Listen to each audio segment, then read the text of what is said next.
J'ai arrêté le café pendant 30 jours et les bénéfices sont juste incroyables et je t'en parle aujourd'hui. Je vais notamment te parler de mon expérience du café parce que j'en ai bu pendant des années et c'était très compliqué d'arrêter, mais une fois que j'ai arrêté, incroyable. D'ailleurs aujourd'hui, si tu as tendance à consommer du café, n'hésite pas à me le dire dans les commentaires si tu es du genre à boire beaucoup, un peu, moyennement. Et je t'invite vraiment à regarder cette vidéo de manière assez neutre et de ne pas venir avec des idées préconçues. Et bien entendu, tout ce que je vais te dire, on va être appuyé par des études scientifiques parce que j'ai mené des recherches par rapport au café.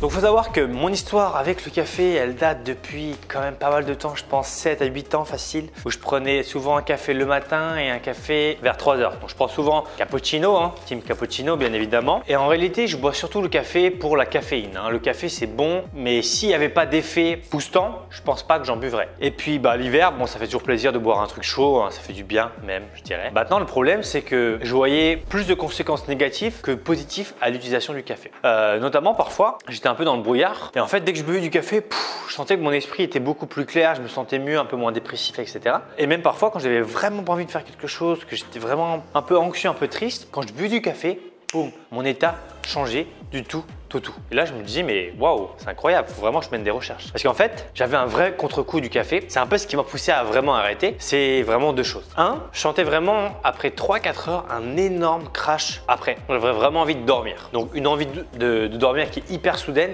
et hyper forte. Donc je sentais vraiment que je pouvais plus rien faire. La chose numéro 2 qui m'a poussé à arrêter, c'est qu'en fait, j'avais une incapacité à calmer mon esprit et à dormir. En fait, quand je fais dormir, j'avais 1000 idées qui arrivaient. J'arrivais pas à faire mes siestes, j'étais vraiment hyper distrait. Et je commençais à avoir un peu d'anxiété et un peu de stress. Et ça, pour moi, c'était vraiment chiant de sentir que j'étais dépendant d'une chose. Donc en fait, je me retrouvais face à un dilemme. C'est que d'un côté, j'avais zéro envie de travailler sans café. Et l'envie après un café, elle était incroyable. Et qu'en fait, c'était un peu comme un pacte que je faisais avec le diable. C'est que je savais que quand je buvais un café, après 3-4 heures, j'allais avoir un crash. Avant que je te dise comment j'ai fait pour arrêter et notamment les résultats après 30 jours, laisse-moi un peu t'expliquer comment fonctionne le café. Chose importante, vous êtes énormément à regarder cette vidéo et très peu à vous abonner. Donc si tu aimes ce genre de format, c'est totalement gratuit. Pense à t'abonner et à mettre un petit commentaire pour le référencement.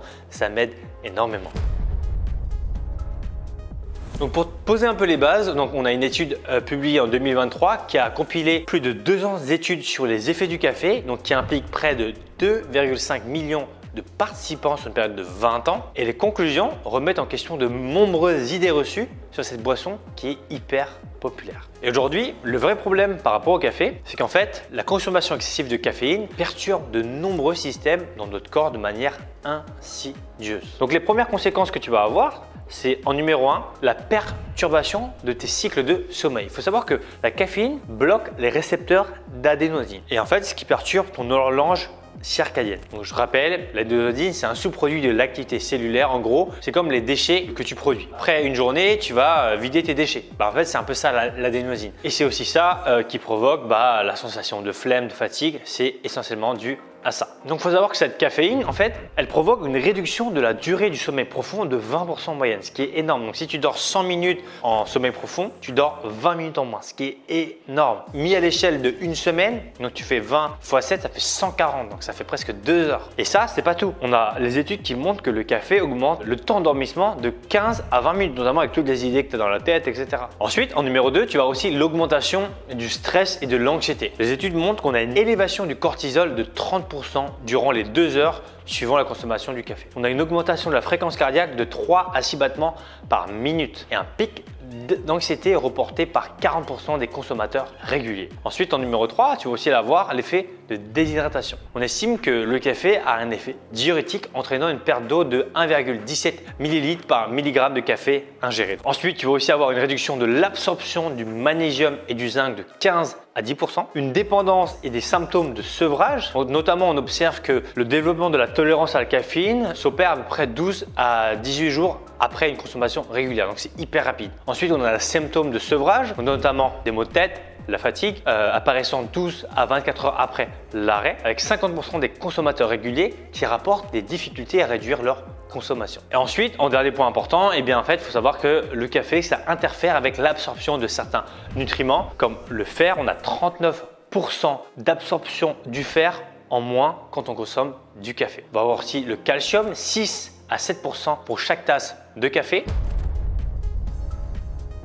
En numéro 1, tu vas avoir ton sommeil profond qui va augmenter de 23% après 7 jours sans café. Tu auras la réduction de ton temps d'endormissement qui va se réduire de 8 à 12 minutes en moyenne. Et ça, tu peux le calculer par rapport avec des trackers comme celui-ci par exemple. Ensuite, on va aussi observer une réduction des symptômes de l'anxiété de 35% chez les consommateurs réguliers, ce qui était mon cas aussi. Je suis beaucoup moins anxieux depuis que j'ai arrêté le café. En général, tu vas aussi observer que tu vas avoir une réduction des envies de caféine de 80% après 30 jours où tu en auras vraiment plus envie du tout. D'ailleurs, petite note pour toi, sache que 50% de la caféine est encore présente après 5,2 heures. 25% reste dans le corps après 7 à 8 heures à peu près et des traces sont encore détectées après 9h30 à peu près. Donc ça veut dire que le café que tu prends à 14 heures pourrait affecter ton sommeil à minuit. Et c'est pour ça qu'en général, on recommande de limiter son café avant 14 heures.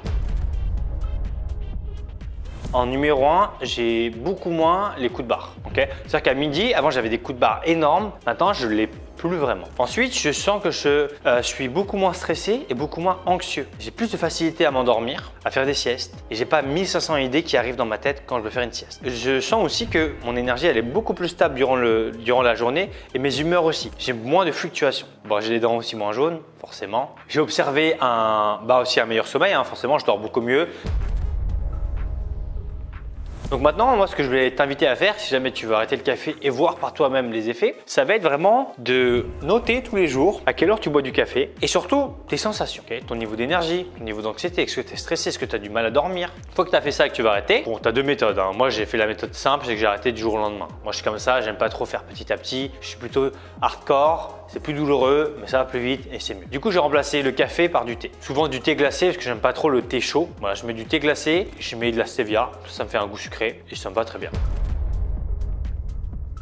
Le café améliore la concentration. En réalité, bien que le café offre un boost à court terme, en fait, on a une étude de l'université de Berkeley qui a montré qu'il crée un cycle de dette attentionnel. En fait, la concentration augmente de 30 à 45 minutes après la consommation, mais chute ensuite de 20% sous le niveau de base, nécessitant plus de caféine pour revenir à la normale. Donc en fait, c'est encore une fois un pacte avec le diable. Deuxième mythe, le café aide à perdre du poids. En réalité, on a une méta-analyse qui analyse 12 études totalisant 1600 personnes qui a révélé que l'effet thermogénique du café augmente le métabolisme de 3 à 4% sur 24 heures. Donc soit l'équivalent de 60 à 80 calories pour une personne en moyenne. Donc bien entendu, si tu ajoutes du sucre et de la crème, l'effet s'estompe. Donc si tu veux avoir l'effet du café, évite de prendre un café latte avec de la chantilly, etc. Sinon tu perds les effets. Troisième mythe, le café hydrate. En réalité, bien que l'effet diurétique soit modéré, il faut savoir que la consommation régulière peut contribuer à une déshydratation chronique légère. Donc voilà, on a fait un peu le tour des mythes. Si tu n'as jamais d'autres idées reçues, etc., n'hésite pas à le mettre dans les commentaires, bien évidemment. Voilà, c'était vraiment pour partager mon expérience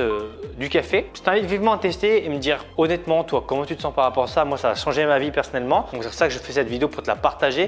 Donc j'espère vraiment que ça pourra t'aider. Si jamais tu veux d'autres vidéos pour t'aider à mincir et perdre du poids, tu en as une juste ici, une playlist complète, et une autre juste là, c'est totalement gratuit. C'était pour t'aider à mincir. Je te dis à la semaine prochaine. Ciao, ciao!